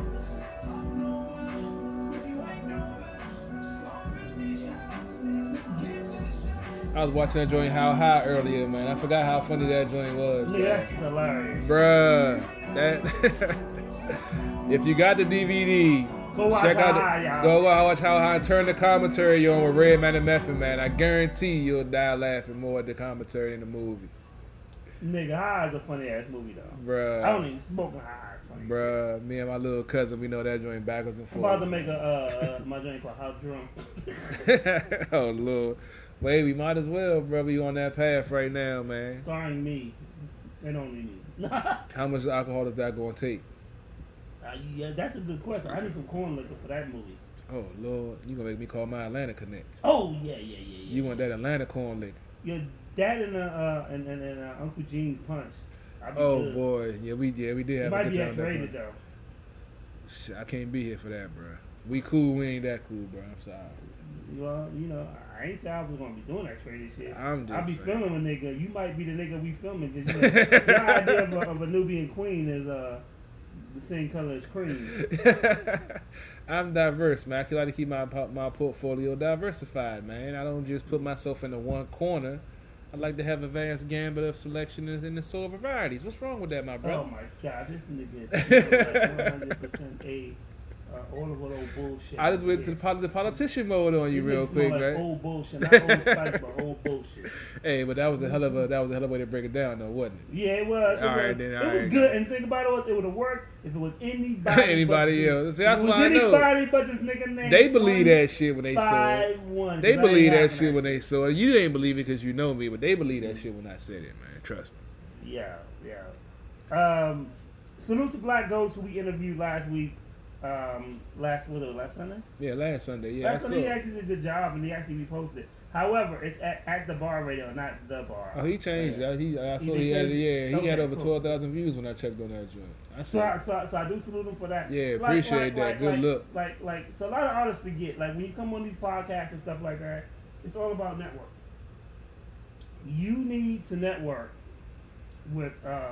So after you leave the show and we done promoted your music and your video, it's your job to promote the show, the video, to promote your appearance afterwards. So definitely shout out to that. No doubt. So let's go to my favorite topic. I know a lot of you Robert Kelly fans about to get offended, but we're gonna have to talk about rape in the cell. Yeah, I heard you told me he got into a little scuffle of some fisticuffs in his imprisonment right now. Definitely. So R. Kelly got his ass whooped in the cell. I mean, I don't feel bad. Like, I ain't losing sleep over it. Like, I mean, if a nigga shanked R. Kelly in jail, I'm not gonna be like, oh my god, a nigga shanked R. Kelly. I need to play I Believe I Can Fly. I'm be like, he probably had it coming. I'm be honest with you. This nigga was singing too high. This nigga was probably in the cell, and the nigga was like, yo, shut that fucking singing up. This nigga was probably singing all his greatest hits and probably got smacked. Like we all know, we all wish we could fly, nigga, and fly up out of here. We know, nigga, we know. Shut the fuck up.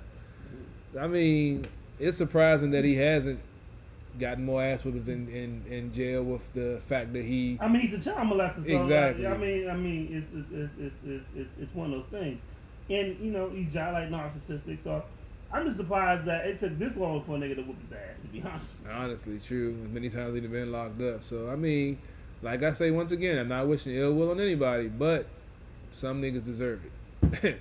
And all the stuff that went on, and I mean, like you said, it's surprising. It's the first time we've heard of him getting his ass whipped. Maybe him been holding his own, so maybe I mean, you gonna ask me when this story broke, how good did I sleep? Very, very great. Yeah, I mean, and that's without alcohol. But that's another thing that a well-known so-called secret that everybody knew what the deal was, but nobody did anything about it until somebody finally, one of his victims finally stepped up and got into the limelight and did what they had to do. And along with it, then the other folks, came in and chimed in, and we are where we are. It's unfortunate you have predators in every industry. It's just sad that they demonize the minority ones and still, allow the non-minority ones, as I speak about all the time, Roman Polanski, Woody Allen, Stanley Kubrick. Yo, if you still watching a Woody Allen film, you support a child molester. Yeah, Don't get righteous on it. So I'm like, how can you throw Bill Cosby in jail over some stuff in the 70s and 80s when everybody took Quaaludes and shit? And you throw Bill Cosby in jail, but you still worship Woody Allen, who fucked his stepdaughter, who's still putting and married her, and still putting movies out to this day, and still has movies on cable. Definitely. Cosby Show come on 2 times a day, 8 o'clock in the morning on TV1. I watch both of them episodes every day because that was a show that showed a positive image of a black family. Yeah. And we don't have that. We got Empire with infighting and people trying to kill each other over rap or whatever. And you got all the, not trying to say nothing. Nah, I'm not even going to go there. But, 'cause I ain't trying to get us in trouble. But you have all the negative narratives being out there about the black family, and then you have a show that inspired a generation of people to do better, and you take it off over some allegations that weren't proven. That, as the GOP said, rest in peace, he researched almost every case. I wish I could find the information that he had, and he basically refuted everything that came out. And now the fact that it's going through. One of your witnesses is Janet Dickinson, who clearly stated she used to get high and don't remember shit. Like, okay, but she remembers Bill Cosby. It's sad. People riding the train, so it is what it is. Yeah, and it's just crazy how the double standard is. That's all I'm saying. It's crazy. For me personally, R. Kelly, I hope every night there's an inmate that's touching your butt. I'm not gonna. Yo, do you think I'm gonna shed a tear if someone point? If I look on TMZ and it's like R. Kelly got raped in the cell, I'll be like, yes. It's the fact that I told you I just saw Pulp Fiction the other day, and that's all I just thought about Ving Rhames. Oh Lord. I try to turn the channel whenever that scene come on. I don't want that image in my head. Yeah, man. I was like, man, that shit was crazy. It's one of those things. So, CPIII. This show is ending on a bad note. Bro, I told you, man, we going to some crazy places tonight, man. It's just, with so much craziness going on in the world right now. So much drama in the LBC. No. Bro, what? Oh, I love my boy. I was listening to old school West Coast rap the other day. It's kind of hard time to be Studio Double G. But I wake up someday like, R. Kelly got raped. Okay. That last bar was improvised. The message of this show that was expressed by 151 is of his and his alone. I can get that. I can eat that. You're not gonna put that on me, bro. You always put so much other shit on me. Like, I'm not taking that one for the team, dog. I can eat that. Yo. That was me. It was me. It was all. I feel like Drake. It was all me. He's like, I believe I can cry. You trying to get that nigga in that joint? Oh man, it's just. I just hope he cried when he got his ass whooped. I mean, if you want to get, I know I saw something on the internet about a couple of child trafficking rings getting busted up. So this is something that let's get serious for a second. Yeah, you got to get serious about this. Dear media, why aren't we talking about this? So there was a sex trafficking ring that had 30 to 49 people out in Atlanta busted up the other day. No one's talking about it. I believe it was the second one. I haven't had a chance to look into it. I said I think it was the second one also. I didn't see that one.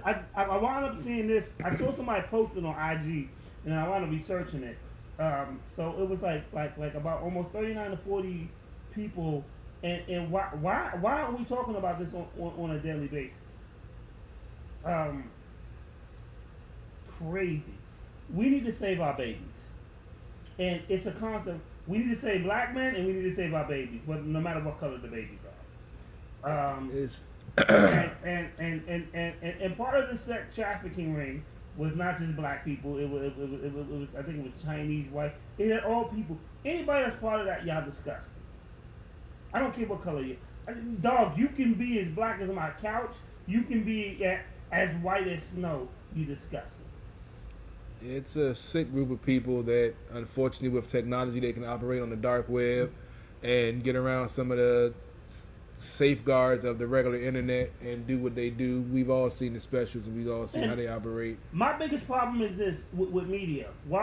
This is the one thing we need to be talking about. Like, we'll talk about Kim Kardashian shoes. We'll talk about dumb shit on a day-to-day basis, but we won't talk about how to save our children. And I got a problem with that. Because they're a commodity, just like everything else in this country. Just like prostitution is the longest profession, the oldest profession in this country. This country has been selling the souls and selling, making money off the backs of its citizens forever. So, unfortunately, you have a group of people that do these things with children that, unfortunately, they don't have the children don't have the home life that they'll be able to. I get so pissed off though when I hear stories of a child losing their innocence. I never watched the movie with Brad Pitt and what's it called, like Sleepers. Sleepers. That joint I is never hard to watched watch. that because hearing how a child could have lost their innocence, a child could have lost their faith, a child could be taken from being a child, hurts me. I don't care what color you are, like it hurts me, period. And as much critically acclaimed that movie got, and people talk about, I've never seen it. And one of the reasons why is because I can't, it hurts to say how much, like, it pains me. Like, it's very few things that hurt me that much. And honestly, I ain't never been molested or nothing like that. But it pains me that it happens to children. I got sisters, I got brothers, I got younger brothers, I got nieces and nephews younger than me. And it pains me that to say, out of all them people, one of them is going to experience that, or maybe two of them. True. The worst feeling I ever had was when one of my cousins had to tell me, I've been raped. Unfortunately, it happens in a lot of situations, and it goes back into the devaluing of women in this country. That you have instances of Brock Turner, who raped a woman behind a dumpster with witnesses, and the judge gave him 6 months because he didn't want to jeopardize his future. Fuck that nigga's future. And it's crazy how they politicize, like when an illegal immigrant or something kills a young white woman or old white woman or any white woman, that they talk about he shouldn't be here and, yada, yada, yada. But when you got some of these white folks killing for insurance money or because they cheated on them, you don't demonize those folks, but because they don't fit into your, acceptable mindset, they're the enemy, but you can relate to somebody that looks like you. And it's sickening, the acceptance of mistreatment of minorities and women, because it's acceptable on a certain extent because they don't value the lives of minorities and women. They only value the lives of themselves, white, rich men. And that's the narrative of this country. That's when they say make America great again. That's what it is. It's never been great for anybody but white men. Amen. Say it again. It's never been great for anybody but white men in this country. That's when you ask the question, when was this country great? Folks will have all different types of answers, but then you say, well, what about the suffragist movement? What about the racism? What about segregation? What about slavery? And they just say, well, there are always going to be hiccups. All right, then. If there are hiccups, that means you aren't great. You were just better than the other countries because you had free labor to start the cotton industry, which propelled the country into the Industrial Revolution, which put this country above and in front of everybody else. Which they were able to build the economy off of free slave labor, i.e. the Chinaman, the black man, and even the Irish man, when they always want to throw that, well, the Irish were slaves too. Yeah, but y'all still have y'all homeland. Y'all can still go back and research where y'all came from. We will never know where we came from because we were stolen from our land. Like, and I'm not even going to soapbox and preach about this, but the amount of stuff, like, the fact that if you ask a black person right now, a young black person, a millennial, who made the traffic light, they'd have to Google before they had to Google it to find out that Garrett Morgan. And we used to learn that back in school. But I learned, and shit, I ain't learned it in school. I learned it from a hip hop song. I learned it from KRS-One. Must learn. We actually had a Black History pageant where we all, said something important about a black, person in the coming up in this history of the country. So I mean, it depends on. I grew up in the suburbs, so my upbringing was different from yours up in New York. So no, the crazy thing is the shit I learned that when I was living in VA. And I was doing Virginia. That's the crazy shit. If I lived in New York, I'd have learned it long before that. Like on some real shit. Yeah, so I mean, it's all in. I grew up in a different environment, so I was exposed to different things and exposed to different themes and experienced different things that most kids weren't able to. So I know I have a unique perspective. That's why we're doing the show, to try to get that perspective out there, because it isn't everyone that has the same point of view that I have. But that's the thing. Like I can be like, yo, I don't agree with what you're saying, but we still can talk about it. Exactly. That's what it's all about. And my job is not to get you to agree with what I'm saying. My job is just to express my opinion. Exactly. If you agree with it, you agree with it. If you don't, that's cool too. Like we not gonna start deleting each other because we fucking disagree over something. Yeah. Like if this nigga was like dog. Honestly, my first partner in that rail was Black GOP. Yeah, Republican, He's conservative. a Republican. I'm a Democrat. Miss that dude. And even at that, I don't even know if I'm gonna vote Democrat because if I thought somebody had better views, I vote Independent. Yeah. On some real shit. I'm the common sense party, baby. So, you know, that's just how I feel. I actually enjoy. You know, I don't think it's wrong to disagree with somebody. That's part of life. You're not supposed to agree with everybody.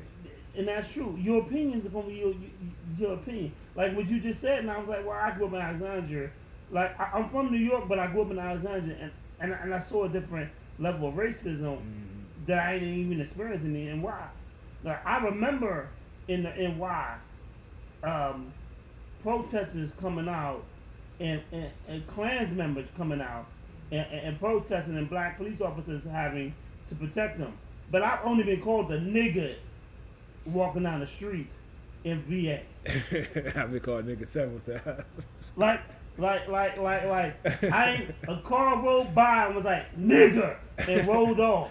Like that's only happened if they ain't never happened when I was in New York. You ain't never get called nigga by the police before? Nah, I ain't never got stopped by police in New York. What? Wow. Nigga, I ain't a criminal. Nigga, I ain't thug life like your ass. Man, I got pulled over one time as a teenager walking down the street, walking past a McDonald's. It was 12 o'clock in the afternoon. Dude rolled up on us. We walking to the bus stop right past the McDonald's. How many guns you have on you? None. At the time, I was still innocent, damn it. Oh, at the time. Rolled up on us, said we fit the description, told all of us, took our ID, put us handcuffs on the hood in the middle of August with the car running. We like, the hood hot. You know, he said, if you move, I'm going to put a bullet in all y'all head. We had to lay there on the hood till he ran our information and realized we didn't fit the description of the people they were looking for. So as I say, I've been on both sides of it. I've been harassed. I've been profiled. I've been beaten before. I've been locked up and lost in the system for a weekend over some bullshit. So I understand what's going on, but we can't blindly label all of them bad because that's what they do to most of us, and that's why we are where we are. And that's what I want people to understand. I don't label all of them bad. A bad cop is a bad cop. No doubt. You know, a good. There are plenty of good cops that I've had in life, but then also I've had cops that niggas stop me from crossing the street talking about, well, we didn't like the way you crossed the street. The fuck is that? The fuck. What crime committed? Nigga, get me for jaywalking instead of just telling me I ain't like the way you crossed. Nigga, you saw us and you crossed. Nigga, I live 2 blocks up. What the fuck do you mean? That's on some real shit.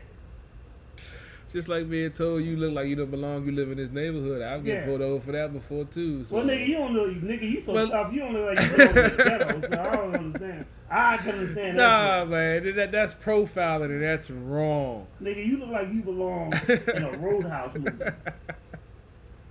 Just because I'm out in Montgomery County in a nice neighborhood, I was going to go visit a friend. You was probably fucking a cop's wife. No, never. I would never. Have you ever fucked a cop's wife? I fucked a cop one time, and I said, nigga, have you fucked a cop's wife? No, I'm not that crazy. But you did fuck a cop. Yeah, I found out after the fact. Were you doing illegal stuff when you fucked him? Yeah. Nigga, you dirty. I left her after I found out she was a cop, though. How many times did you fuck her after you found out? Like twice. Oh, so you didn't stop the first time? I mean, it was her fault. She invited me over. Oh, she my cooked God. dinner. Oh, my God. It's her fault that my dick just slipped in there. Like, yeah, she cooked dinner. And she let me smoke a J. And next thing you know, she let you smoke a J? Yeah, I had to go outside, though. Couldn't smoke in the house. This nigga. I have rules, man. I had standards, man, you know. I bet your ass did. Anyway. Those were good times, man. The late 90s, man. It's never the late been never 90s, time. yeah, you some shit. Bruh, man. Yeah, you right. I can't even dispute that. You was always some shit. Yeah, you right. I cannot dispute that. I was a sorry motherfucker. Don't call in. If you're the cop that you fuck, call in definitely. Call in because I want to hear this story. Nah, bro, that was a short story. Once I found out she was DC police, I was like, Oh, she was DC, yeah. Don't you love when niggas to give extra information? Hey, it was. He said first he said she was a cop. Then he's like, oh, she was DC police. Yeah, I mean, if it was PG, I definitely would have left sooner. But that's why, because it was DC, I What's wouldn't her have initials? I don't even remember, nigga. Nigga, you know them initials. Nigga, she was a cop. I just remember where she lived at. That's all. Nigga, you remember her address? I just remember where it was. What street? No, I'm just not doing I think I ain't going over there. You more than welcome. Alright, so we're gonna play a couple of videos and we out of here. CP3, you got anything you want to? Oh, hold on. Did we touch on that? Oh, just to let y'all know, Nas dropped a new album. Oh yeah, King Disease. I fuck with the joint. I still The Locks joints. The Locks dropped the joint. I gotta listen to it. I haven't listened to it yet. But the joint, they dropped the LOX joint, Living Off Experience, which is what the Locks stand for, Living Off Experience.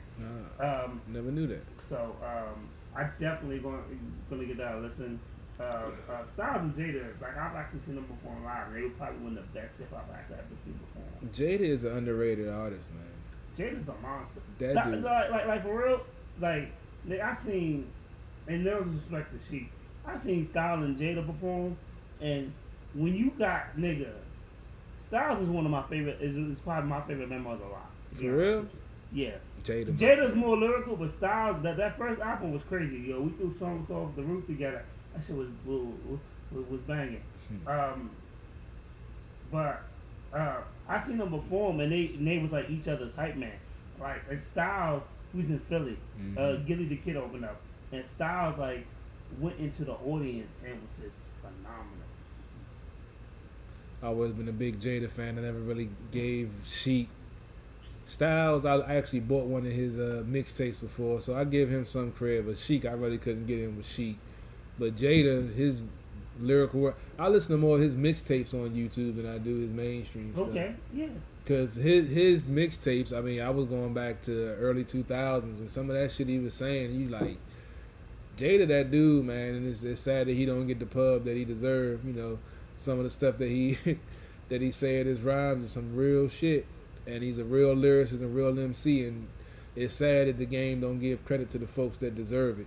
But I'm gonna have to check that joint out, man. But yeah, I'm definitely a Jada Kiss fan. That's one of my core go-to guys right there. Alright, bet. Let me I'm probably want to play a couple of videos, man. And we are out. Let me play this joint. What's this called? I think it's called like Rockstar. And we out, bitches. You catch me next week, maybe. We're gonna be on several times next week. But I'm going to your baby mama house sometime during the week. So the day the show is not airing, check your baby mama house. I'm about to go warm up my food in the microwave right now. I'm drinking the juicy juice. I'm drinking the kids' juicy juice. I'm drinking it. And their fruit punch too. Alright, we out. You ignorant motherfuckers. Plus I got pissed like a racist.